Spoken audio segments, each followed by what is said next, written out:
quarto domingo no Advento, e neste ano temos como leitura principal a Anunciação.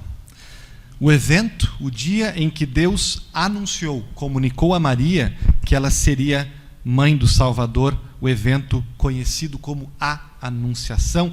Quando a gente ouve essa palavra, pode pensar em Alceu Valença, né? E o seu clássico, o que não é de todo ruim, gente, porque é uma canção que não deixa de ser apropriada para o Advento.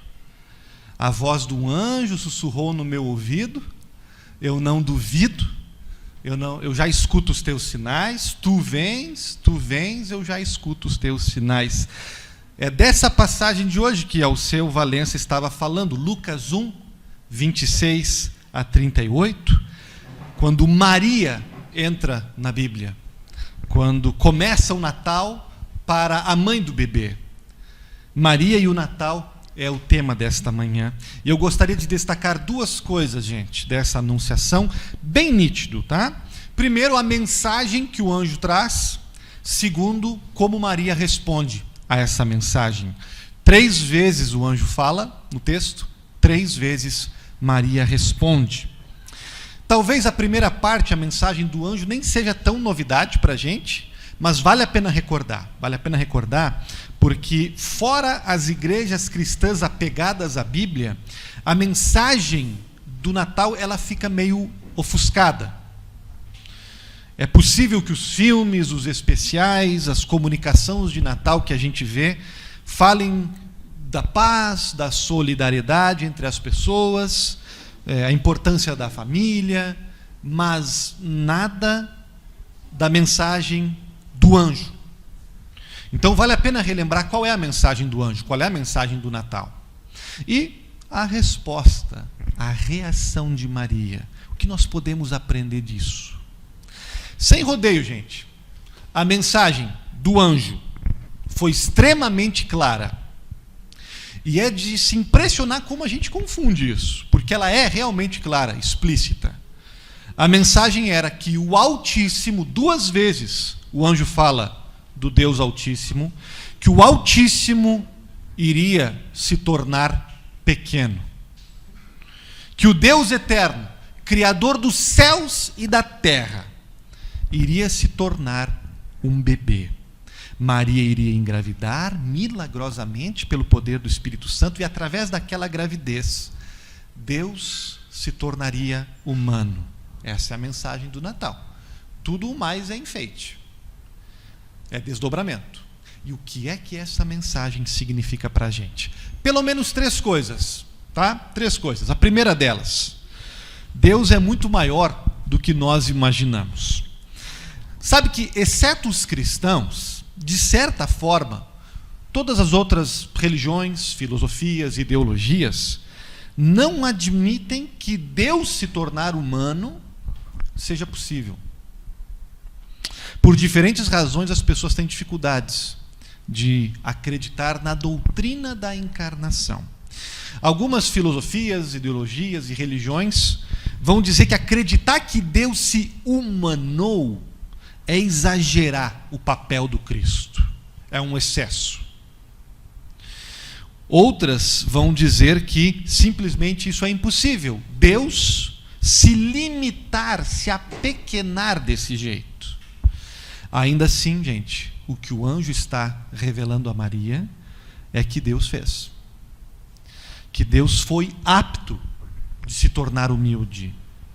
Na verdade, justamente essa ação é a maior demonstração de Deus, não de pequenez, mas de grandeza.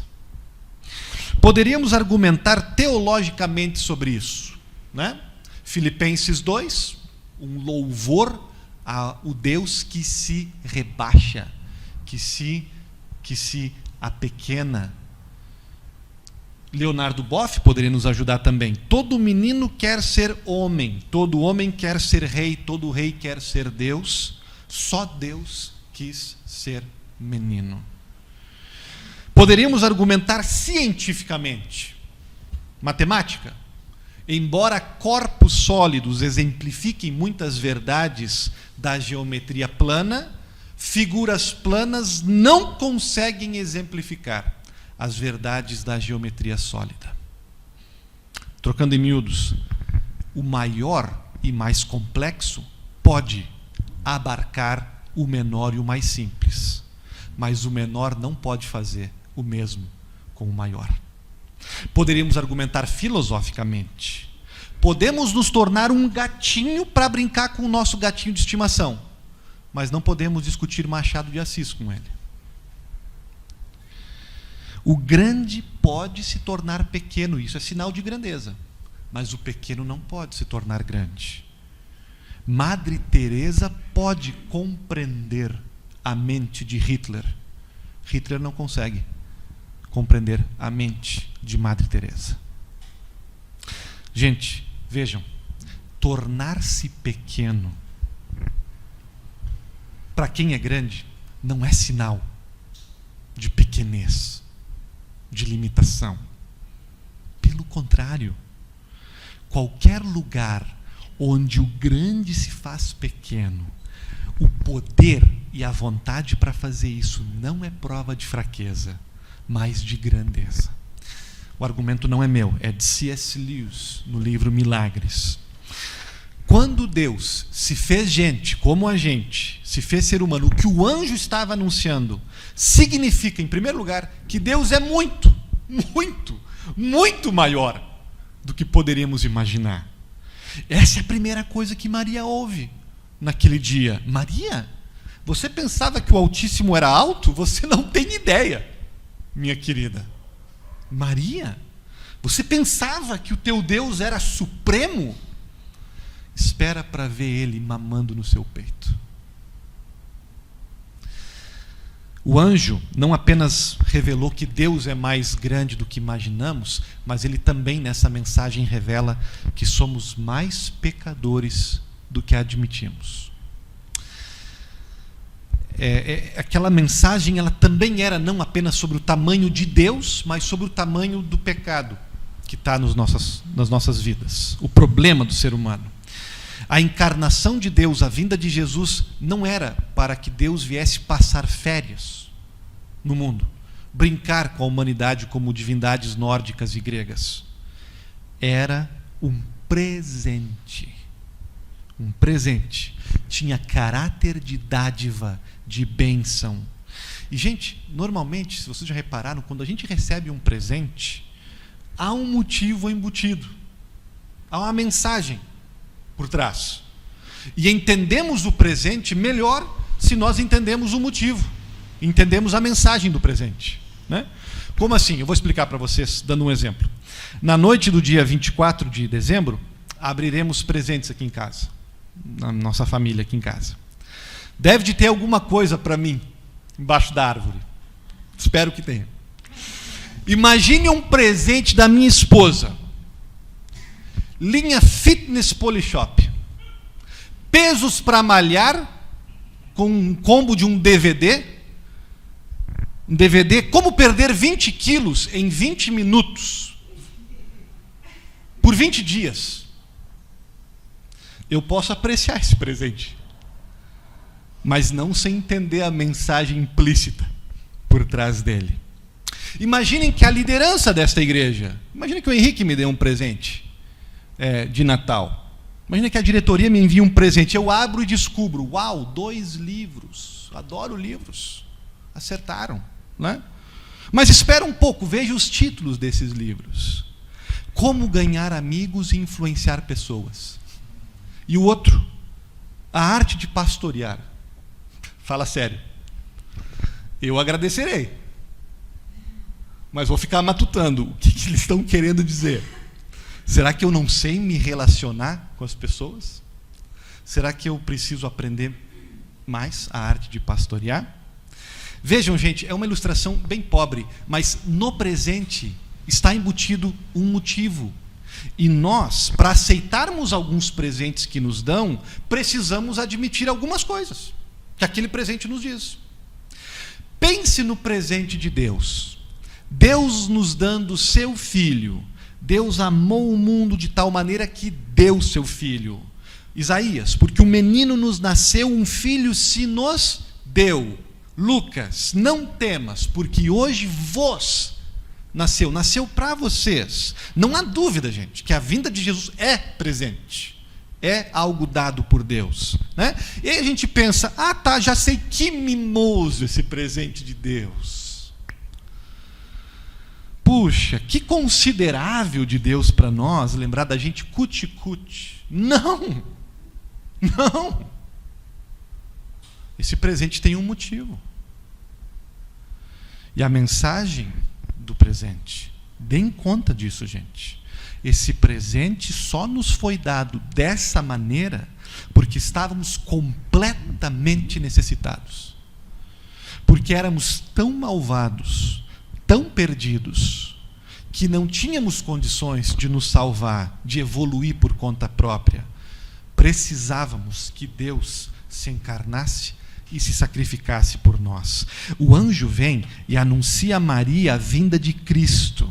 E Isaías já havia profetizado sobre esse presente: ao povo que estava em trevas resplandeceu-lhes a luz. Aos mortos, diz Efésios, em suas transgressões, Cristo vem, Cristo nasce. Deus mostra sua misericórdia. Não douremos a pílula. Admita, Fátima, o motivo do Natal. Só assim o presente faz sentido. Só assim podemos desembrulhá-lo como ele merece. A nossa condição espiritual, a nossa necessidade de Deus era muito maior do que religiões e ideologias nos dizem. Maior do que o nosso coração gosta de admitir. Admitamos. Somos piores do que imaginávamos, mais pecadores do que gostaríamos. Nós não estávamos um pouquinho trincado como um para-choque, precisando de um mero reforço na nossa autoestima, precisando de uma receita de 12 passos para a gente se encaminhar na vida, de um band-aid. Estávamos mortos, é o que a Bíblia diz, estávamos ferrados. Não tínhamos a menor chance. Não precisávamos de um guru, de um coach. Na nossa condição espiritual, precisávamos de um Salvador. A encarnação de Jesus, ela é puro evangelho, que nós só entendemos tendo ouvido, entendido e reconhecido a lei primeiro. O motivo da encarnação. Nunca conseguiremos desfrutar o Natal de verdade sem reconhecer o nosso pecado, sem confissão e sem arrependimento.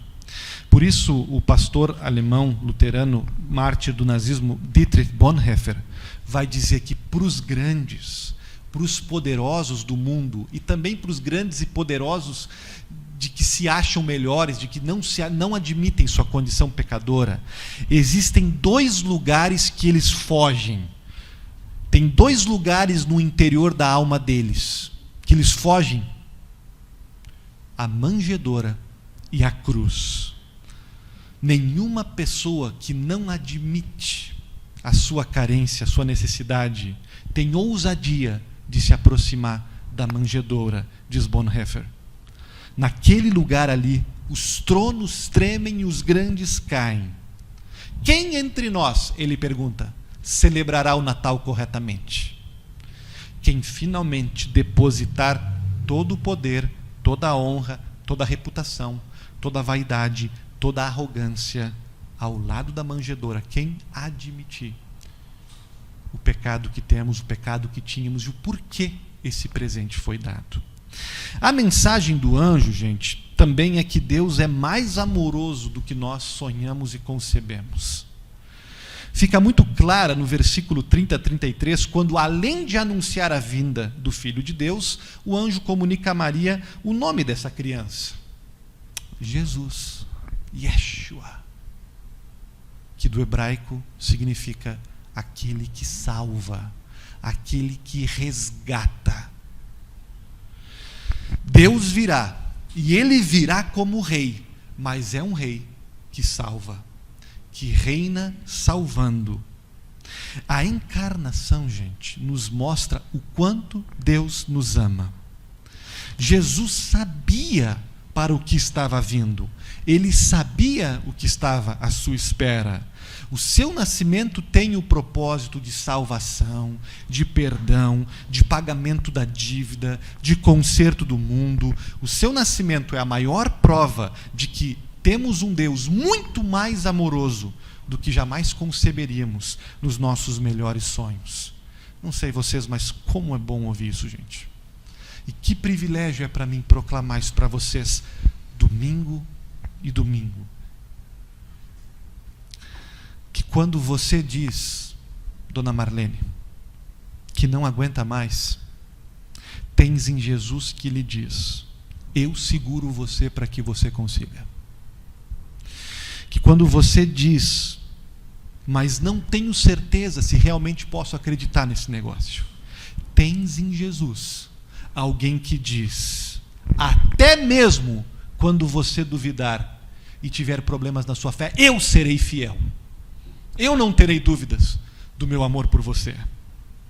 Que quando você diz, Mariana, me sinto sozinho, tens em Jesus o Emanuel, o Deus do meu lado, o Deus que nunca sai de perto de mim, nem se eu empurrar ele. Que quando a gente diz qual é o ponto disso tudo, qual é o sentido da minha vida, tens em Jesus aquele que diz, eu sou o sentido dela. Eu vou dar sentido para ela. Eu tenho você nas minhas mãos. Que quando você diz, você não sabe quanta sujeira tem na minha vida. Você não sabe quanta podridão tem dentro da minha alma. Tens em Jesus aquele que diz, eu sei sim. E veja o que eu fiz com essa sujeira. Eu esparramei ela em cima de mim. Eu levei ela para a cruz. Eu limpei essa sujeira com o meu sangue. Ela está limpa. Eu te limpei, você está de branco agora, na presença de Deus, porque o meu sangue te lavou. Que quando você diz, Fátima, ninguém me quer, tens em Jesus Deus dizendo, eu te quero. Eu te quero. Eu te quero apaixonadamente. Eu te quero desesperadamente. Eu te quero. A mensagem do anjo para Maria e a todos nós, Deus quer a gente. Ninguém torceu o braço de Jesus para fazer ele entrar no útero da Maria. Ninguém trollou ele para que ele entrasse num mundo contaminado pelo pecado. Ele veio com os olhos abertos. Ele veio com o coração aberto, com o coração tão escancarado para abraçar cada um de nós.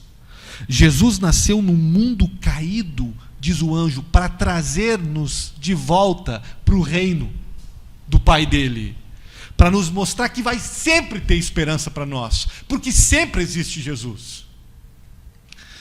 Como eu gosto, como Dorothy Sayers, incrível escritora inglesa, autora de muitos livros, romances policiais, histórias de espiões, como ela coloca a questão da história do nascimento de Jesus num dos seus livros, desse Deus mais amoroso do que nós sonhamos. Eu encontrei uma citação dela sobre o Natal no seu livro Creed and Chaos. Por alguma razão, ela vai dizer, Deus escolheu ser submetido ao sofrimento e à morte. Gente, por alguma razão Deus fez isso. Ele próprio passou da totalidade da experiência humana, de situações triviais com a família, restrições comuns do nosso cotidiano, falta de dinheiro, aos piores horrores da dor, da humilhação, da derrota, do desespero, da morte. Ele nasceu na pobreza, morreu na desgraça, por alguma razão, ela vai dizer. Ele entendia que tudo valia a pena, que nós valíamos a pena. Um Deus que não poderia se tornar humano, que fosse ocupado demais para isso, distante demais para isso, jamais, gente, poderia nos amar como Deus Emanuel nos ama. Donna Lewis, I Love You Forever, 2008. Say you love me forever, never stop. never, whatever. Não sei quem gosta de Donna Lewis aqui. Eu sei, é meio cafona. Desculpem o pastor de vocês. Mas o ritmo, sabe, a voz dela, a melodia é catchy, assim, sabe? É ótimo para escutar dirigindo com a esposa do lado. A letra não é grande coisa, tá? Tem um refrão, clímax, que diz isso, né? Me diz que você vai me amar para sempre, nunca parar de me amar, independente de qualquer coisa. E você vai dizer, para, pastor, um refrão desse nem é poético, né? Nem, né? Um refrão desse, né? Não tem algo mais elaborado como Vinícius de Moraes, talvez alguma coisa mais Camões para trazer para nós aqui na ilustração.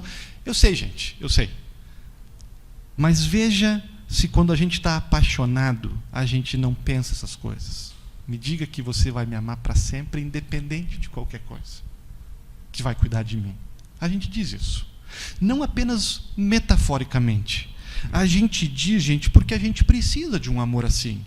Só que só há uma pessoa no universo capaz de nos oferecer esse tipo de amor.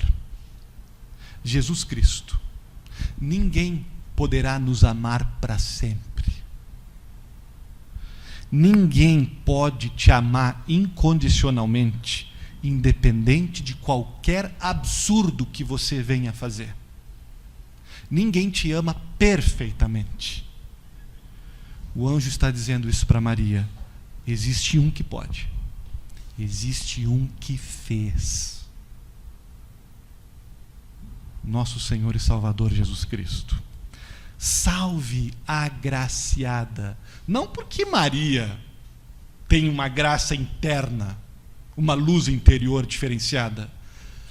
Salve a agraciada, cheia de graça, é porque Deus abundou graça na vida dela.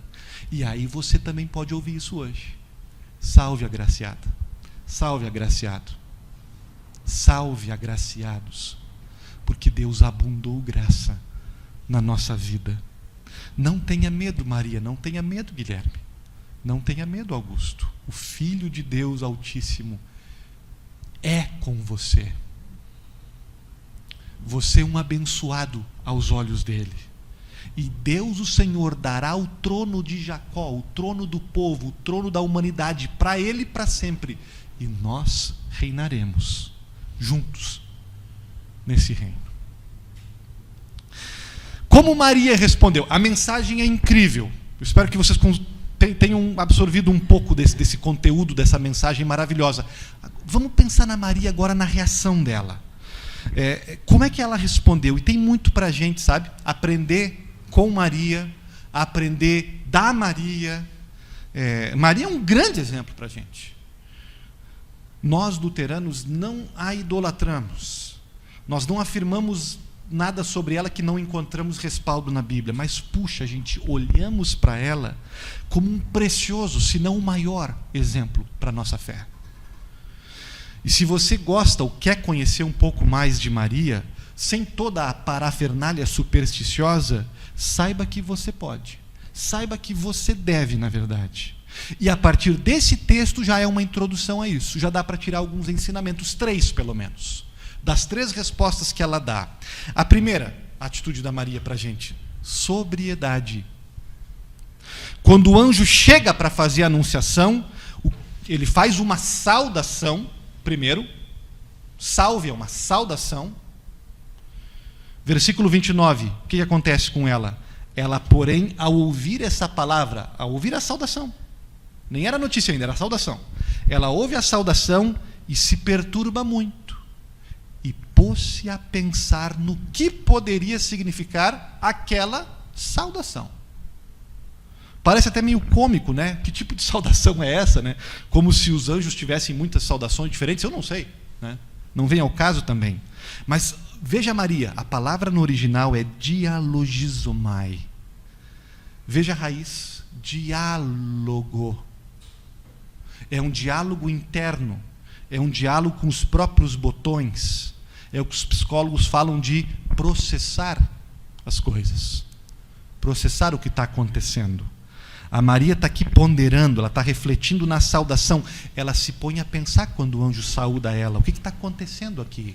eu estou alucinando, é um sonho? O que significa essa palavra? Isso é interessante para a gente se pôr a pensar, porque muita gente acha que as coisas de Deus, as coisas de anjos, as coisas da fé, a gente só pode aceitar pela fé, só pode aceitar pela mística. A gente tem que desligar o cérebro, sabe? Muita gente até nem aceita o convite que a gente faz para caminhar no cristianismo, porque diz assim: eu sou intelectual, eu sou esclarecido, e acha que se caminhar com Jesus ela precisa desligar a intelectualidade dela, o esclarecimento dela, a capacidade de raciocínio.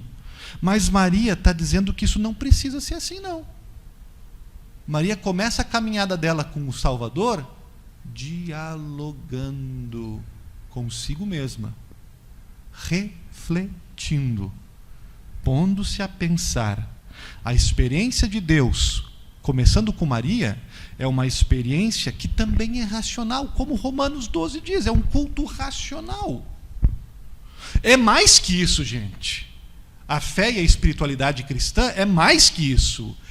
É espiritualidade, é mistério, é sacramento, é fé, é afeto, é emoção, é inspiração, mas não é menos que isso.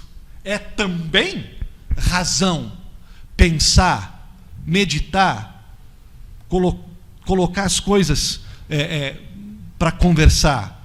Não precisamos, no cristianismo, desligar o racional e ligar o místico, desligar a análise e ligar a intuição, desligar a inteligência e ligar a emoção.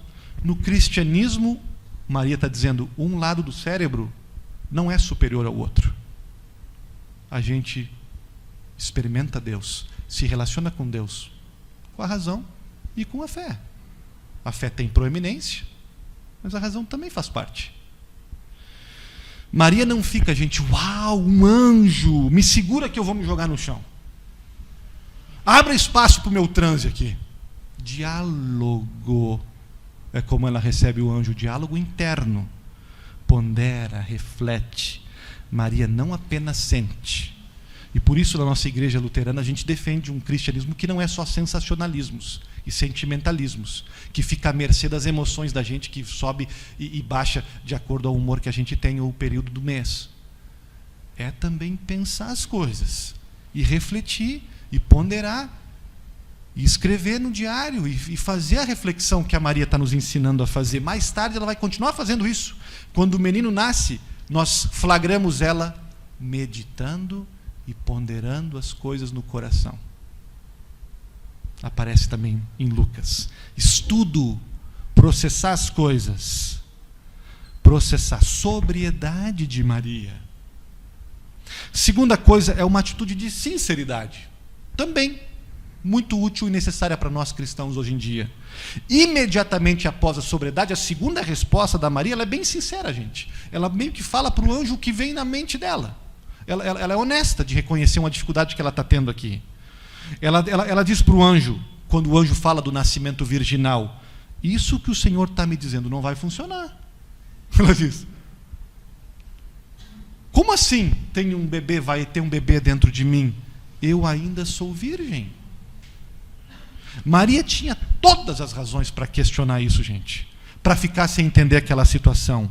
A Maria pode ter vivido um tempo diferente do nosso, mas ela sabe como os bebês são feitos.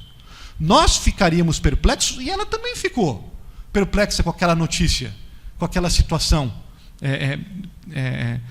do nascimento virginal, porque ela está sem entender isso.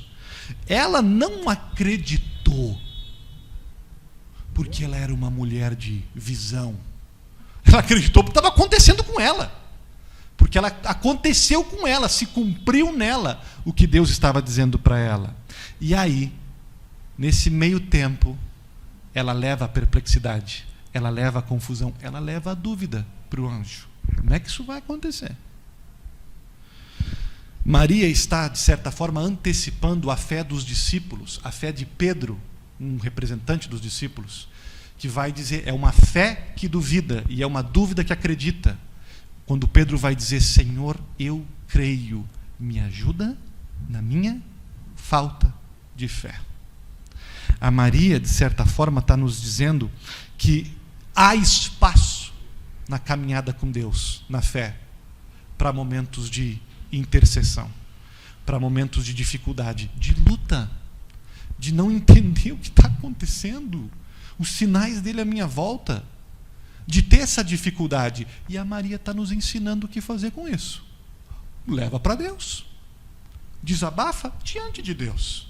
Leva a angústia, leva a dúvida, leva para Deus. Processa ela com Deus. Fé cristã não é uma linha plana, linear, tudo funcionando. Me dá o papel aqui, onde eu assino, e eu obedeço e pronto. Que bom se fosse, mas não é.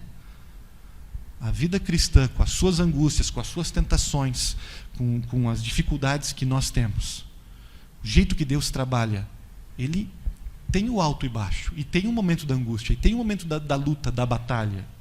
Nesse momento, de perguntar coisas difíceis, honestamente, gente, humildemente. Quais são as perguntas que você tem feito a Deus? Quais são as dúvidas que você tem processando a sua fé? Como é que você está fazendo isso? Receba o presente de Jesus dessa forma também. Esteja nesse relacionamento com Deus que é sincero, que é autêntico. Sincero com as dúvidas também. Sincero também com a falta de fé quando nós experimentarmos isso. Com humildade. Senhor, o que eu devo fazer? Me ajuda aqui, me socorre aqui. Eu creio, Senhor. Me ajuda. Que aqui eu tenho falta de fé, aqui eu tenho dificuldade. E por último, gente, em terceiro lugar, é uma atitude de submissão. Maria vai dizer, sua última fala do texto: aqui está a sua serva, que aconteça comigo conforme a sua palavra. A notícia representava um tremendo desafio. Grávida, sem estar casada, seria desgraçada na sociedade, seria banida da religião, quizás apedrejada, abandonada por amigos, provavelmente perderia o noivo, José. Naquele momento que ela diz isso, ela não sabia que Deus cuidaria de tudo. Ela não tinha garantias. Deus fez. Deus enviou um anjo para o José. Deus cuidou de tudo. Mas no momento que Maria recebe a notícia e responde, ela não sabe. O canto virá depois. A alegria virá quando ela visitar a Isabel. Aí o Magnificat é concebido. Naquele momento, sem garantias, sem evidências, submeteu-se. Aqui está a serva do Senhor, que aconteça comigo o que Deus quiser. O que a sua palavra está dizendo. A obediência de Maria. Antes de jubilante, obediente. Antes de todas as coisas resolvidas, obediente. Antes da certeza de que Deus cuidará de tudo, obediente. Antes de enxergar provas, obediente. Não a minha vontade, Senhor, a tua. Como isso nos ensina? Não somos agentes de Deus. Não somos gerentes de Jesus. É Ele quem está no controle. É Ele quem ocupa o trono. E a Maria nos ensina isso. A dar o senhorio, a chave da nossa casa, da nossa vida para Jesus. A dar a Ele o controle. A recebê-lo não apenas como Salvador, mas como Senhor também. Meu Senhor e meu Salvador. Submetendo tudo a Ele. Agenda, orçamento, dons, corpo e mente. E se você está me ouvindo, pente em casa, em algum lugar, está considerando o cristianismo como o seu caminho de vida, eu não posso, com o objetivo de convencê-lo, de atraí-lo à fé, sonegar essa informação. Flexibilizar esse chamado. Diminuir o compromisso. Maria tinha razão em responder assim. E Jesus ficaria orgulhoso disso, gente. Porque anos mais tarde, quando aparentemente Maria teve uma leve recaída numa festa de casamento, querendo se intrometer um pouco e guiar e orientar a ação de Jesus, ele disse: calma, mãe, isso é comigo. Eu decido a hora que eu vou agir e o que eu vou fazer. Não vamos perder a perspectiva aqui. Abraçar o cristianismo é ter clareza nisso. É estar disposto a deixar Deus ser Deus. E Ele merece, gente. Tanto para quem está caminhando já no cristianismo, como quem de repente está considerando, Ele merece. Ele merece o teu voto de confiança. Ele merece a tua postura de joelhos. Ele é digno da confiança. Ele é digno da obediência. Ele já provou, Ele já fez por merecer. Não estamos nos submetendo a uma divindade déspota e tirana, mas a um Pai que é Rei e que é Pai. E que já deu provas e mais provas e mais provas na história da humanidade e na nossa história, de quanto nos ama, de quanto é digno de merecer. Maria se submeteu, obedeceu, e não ficou só em palavras isso, tá, gente? Ela imediatamente já bota em ações essa obediência.